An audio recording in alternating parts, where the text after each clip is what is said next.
it's coming too late and it's too little. While the move to recognize Palestine is significant, but its actual impact on the ground would be limited. They want to do something.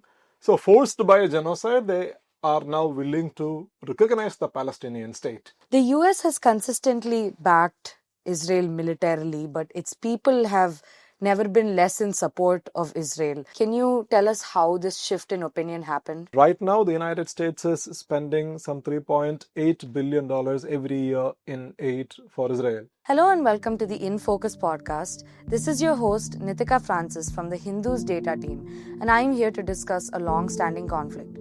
Adding a page to the history of the Israel-Palestine question, UK Prime Minister Keir Starmer announced that the United Kingdom, Canada and Australia now formally recognize a Palestinian state. However, data show that the share of people surveyed in the UK who support this decision has decreased since the same time last year. On the other hand, according to a YouGov poll, the share of Americans backing Israelis in this conflict has reached a 25-year low. Both sets of opinions represent a shift from their respective governments' stances. Here to discuss the role of public opinion in the Israel-Palestine conflict is Stanley Johny, the International Affairs Editor at The Hindu. Thank you for joining us, Stanley. So starting with the UK's recognition of the Palestinian state, what factors do you think have shaped this decision? Can you give us an overview of UK's current role in the conflict? If you ask me about the UK's current role in the conflict, besides supplying weapons to Israel, UK doesn't have any active role in the conflict. But historically speaking, UK has a huge role to play in the whole Palestine issue, right? Because it was the UK that recognized the Zionist claim over Palestine back in 1917 through the Balfour Declaration. Because until then, we knew that from late 19th century, the Jews had started migrating to Palestine, which at that time was part of the Ottoman Empire. Sections of the Jewish population, the Zionist leadership, had claimed that they wanted to establish their homeland in Palestine, which did not have any meaningful support from the international community at that time. And the UK wanted to resolve this problem because the Zionist population in Britain was an influential community. And Britain also witnessed that Jews were being expelled from Eastern Europe, mainly from Tsarist Russia.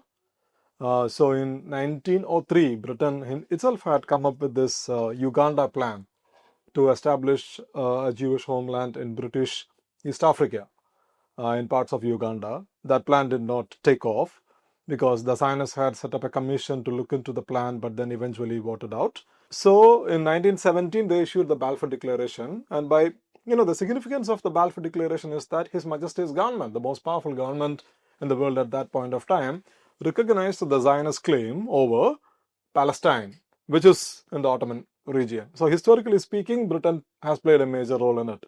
Now, what are the factors at play today for the British recognition? Because the recognition of the Palestinian state comes after 108 years since the Balfour Declaration was issued. And the state of Palestine was declared in 1988. And in 1988, when the PLO, led by Chairman Yasser Arafat at that time, declared the state of Palestine, dozens of countries in the world had immediately recognized the state of Palestine, including India. But most of the Western countries stayed out of it. And now, these powerful Western countries, not just the UK, France, Australia, Canada, Portugal, Malta, and then Slovenia and Ireland and others had already recognized it. So these countries are now taking this, what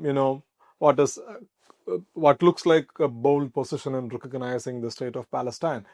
And this is an important move. There is no question about it, because at least the Palestinian sovereignty is getting recognized by powerful Western countries, right? But at the same time, the question is whether this will have any direct impact on the ground, which means, is it going to expedite the creation of a Palestinian state? No, because the Palestinian state is not even visible on the map now. It's coming too late and it's too little. If you look at it from a Palestinian point of view. While the move to recognize Palestine is significant, but its actual impact on the ground would be limited. And what led the UK, France, Canada, etc. to take this decision, because especially what's happening in Gaza over the last 23 months. So this is a completely indefensible war. We know the numbers, right? Some 70,000 Palestinians were killed, and the world's most genocide scholars and rights organizations, including an inquiry commission set up by the United Nations, they all call it genocide. Israel is committing genocide in Gaza. And the Western countries are, visibly under pressure because there are protests in the West, in several Western countries. They also face this international pressure because at the end of the day, the UK, France, and all these countries, they support Israel. They send weapons to Israel. So they are being accused of being a party to this war, to this genocide, right? So they wanted to do something. So they are not in a position to stop arms supplies to Israel. No, they're not that bold, or not at this point of time. But at the same time, they wanted to do something. So forced by a genocide, they are now willing to recognize the Palestinian state. So that's what we are now witnessing. So from what I understand, I think of the billions that are being sent to, in military aid at least, Right. I think UK has a very small share, right? Yeah. So there's no way they can get that down to zero, completely none. Yeah, the share could be very low, but the UK is supplying critical components and weapons to Israel. France does it. Yeah. And the UK, France, they play a very major role, decisive role in the defense of Israel. For example, in 2024, when Israel came under fire by the Iranian missiles, and in 2025, when the Iranians counterattacked Israel, after Israel started the war against Iran. See, Israel is a very tiny country. Yeah. And the Iranians actually launched barrages of missiles. And Israel's missile defense system came under stress. So the UK, France, the United States, and even Arab countries like Jordan, they all joined Israel's defense because the British had dispatched one aircraft carrier in the Mediterranean Sea. France also has the Mediterranean Sea covered because they are a major European military power. They all rushed towards Israel's defense and they all spent billions of pounds or euro to defend Israel. So basically, if you look at the larger defense industrial complex of Europe, it is very closely aligned with the Israeli military. The US has consistently backed Israel militarily, but its people have never been less in support of Israel. Yeah. So, can you tell us how this shift in opinion happened? There is clearly, you can see discontent among American public. But at the same time, the United States government still remains firmly or resolutely in defense of Israel. There is no question about it, especially under Donald Trump. Irrespective of what the Israelis are doing, the Trump administration continues to back Israel. Full diplomatic protection, continued military supplies, and political support for the state of Israel. But I was looking at some numbers recently. Roughly 45% of American public believe that Israel is committing genocide. And a majority of Americans want the war to be over. And roughly 35 to 40% of Republican voters want the war to be over. And a vast majority of the Democratic voters want the war to be over. So these are interesting numbers. And even if you look at anecdotal evidence, right-wing commentators in the United States, for example, Tucker Carlson, so he has repeatedly turned against Israel now. Marjorie Greene Taylor calls what's happening in Gaza genocide. She is a close Trump ally and a right-wing senator, right-wing congresswoman. The left flank of the Democratic Party had always been critical of Israel, like Bernie Sanders or Alexandria Ocasio-Cortez, etc., etc. There is nothing new in it. But what you are now witnessing is that there is a general shift in the public mood. And then even the American right wing, even the far right, the extreme right of the United States have also started questioning this special relationship, So right-wing commentators, podcasters, they all question. The question here is whether Israel is a strategic ally or a strategic liability, because it is because of Israel that the United States had to join the war in Iran, right? And the United States had spent billions of dollars in defense of Israel during the Iran war. And Israel just bombed Qatar, who is an American ally as well. And Trump said that by the time he got to know about it, it was too late. He couldn't stop the war. So, I mean, in a sense, he couldn't stop the Israeli attack on Qatar. So this is creating a lot of issues for the United States itself, right? Plus the genocide tag, because Israel is committing genocide and with the support of the United States, and this tag is not going to go away. So clearly this is, impacting the American public, American voters.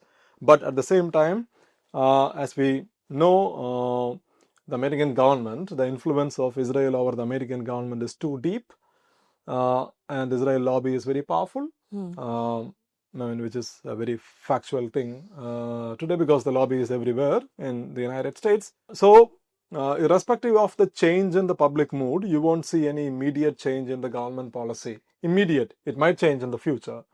Because if I am an Israeli leader, I should be worried about when even the right-wing Americans start questioning my government's foreign policy. So in the long term, it could pose challenges to Israel, but in the short term, the lobby still remains powerful and the government remains subservient to the lobby. From what I understand, the initial Zionist movement also flourished due to external public support.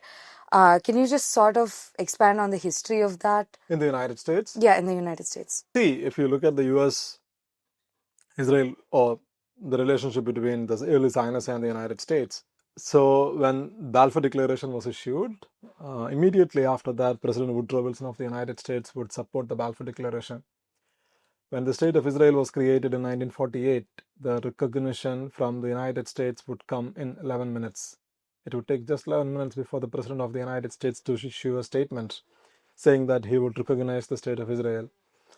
And then other countries will follow suit. So there is this very close relationship between these two, right? And the United States, Zionists were a very powerful entity, political entity in the United States, and they were rich, extremely rich and politically powerful. And the power, they will start exerting that power, in the 1960s, in a sense, exerting to the levels that we are witnessing now. Because what happens in the 1960s was that in the 1967 war, after Israel defeated all the neighboring countries in just 6 days, the United States would realize that Israel could act as an American outpost in West Asia, which is populated by the Arabs. The Arabs are also American allies, but the United States wanted some kind of a counter force. And Israel proved that it can become a very powerful military counterforce in the 1967 war. And then from the 1960s onwards, you will see that the special relationship actually building up. And Israel will also become a nuclear power in the 1960s, For that, France plays a major role because of Israel joins, Israel bombs Egypt in 1956 on behalf of France and the UK. The war will not go as per they planned, but once the war is over, France would play a major role in providing nuclear support to Israel. The French Prime Minister back in the 60s said that I owe them the bomb. So Israel will become a nuclear power as well. So you see this, the special relationship will take shape in the 1960s onwards. And ever since, Israel has acted as the 51st state of the United States. Because Israel and the United States are the closest two countries can ever get to each other. You won't see any other country, even the US and the UK. It's not like the US and Israel. Basically, if you look at it, it's a one-sided relationship because the United States has spent, if you look at the numbers, I think some $235 billion only in military assistance from the 1940s. Only in military assistance. And economic assistance is something else. And right now, the United States is spending some $3.8 billion every year in aid for Israel. It is not spending that much money for any other country, right? So the United States is treating Israel as its own, as a state. So it's that close, the relationship is. And America always protects Israel. So you have all these genocide allegations, but nobody is imposing any sanctions on the Israeli economy, right? You compare that with the Russian economy, which invaded Ukraine. Everybody wants to squeeze the Russian economy out. But Israel doesn't face a single sanction. Why? Because it enjoys the protection of the United States. So it is that kind of a relationship that goes back in history. It has a historical setting. But currently, I mean, of course, there is a clear geopolitical angle to it, because Israel is wanted by the United States in the region. This is a very tumultuous region. And there is also this cultural angle, because the right-wingers in the United States, especially the Christian evangelists, etc., they believe in this white Judeo-Christian quote-unquote civilization. So Israel is a civilizational ally. So they don't want to abandon their, Judeo-Christian civilizational ally. So that is also there. So you have this ideological point is there, geopolitical point is there, and you also definitely have that, defense angle to it, because these two countries have a very close defense relationship, and plus the lobby, the Israel lobby in the White House, in Capitol, in US academia, in US media, everywhere. They are very quite powerful. In the years since October 7, 2023, there's been a lot of political movements that have diverted their attention and time to this issue. Even going as far as calling a boycott against companies that support Israel, which could have economic ramifications on countries supporting Israel and Israel itself. So I wanted to understand if these sorts of calls for boycott and protests around the world, do they exert any real pressure on Israel and its allies? See, is it having any immediate impact on Israel, like in the case of South Africa during the apartheid regime? No, it's not. That's because here, see, in the case of South Africa, at least there was a consensus in the world that apartheid was evil. And several members of the international community supported the boycott movement. And they wanted to really weaken the South African economy. So domestically, you had a vibrant movement led by African National Congress for the liberation of the black people from the apartheid system. And externally, there was this, international convergence of interests and a global movement to help the black people who were enslaved by South Africa.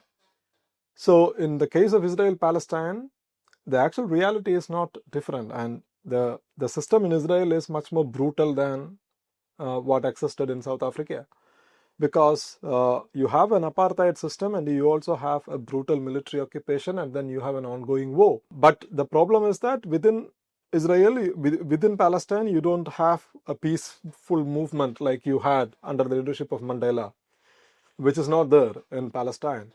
Secondly, internationally also, Israel is very well connected. Israel is very well connected with all the powerful members of the international community. So the boycott movement exists in parts of global pockets. It is still not a very powerful, interconnected international movement. For example, Israel has easy access to all the global technologies. Israel has very good ties with the world's top technology companies, both service providers as well as tech companies, including Microsoft, from Microsoft to Tata Consultancy Services. They have very close ties. So Israel is not facing any heat, when it comes to its operations. And it has access to energy, and it has access to the world's waterways. Nobody has imposed any sanctions on Israel. So if you look at Israel, it's a very small country. It's a small economy. It needs aid from abroad. It needs access to technology, shipping lanes, energy, trade, etc., etc. So that is not, that kind of an effect is not happening on Israel. For example, China is one of the top trading partners of Israel. So the Chinese are very angry with what Israel is doing in Gaza, right? They call it genocide. They attack what the Israelis are doing. But China continues to do trade with Israel. There is no trade embargo, right? China, one of the top trading partners of Israel, they still do it. So Boycott has an impact on the psyche. People are using boycott to mobilize public support, to organize protests, etc., etc. But is it having a real impact on Israel's economy? Not now. You don't see that. So I think, for exact details, you will have to look at the numbers. But if I speak broadly, no, I don't think that the boycott movement is having a direct impact on Israel's behavior. Okay, thank you so much for your insights, Stanley.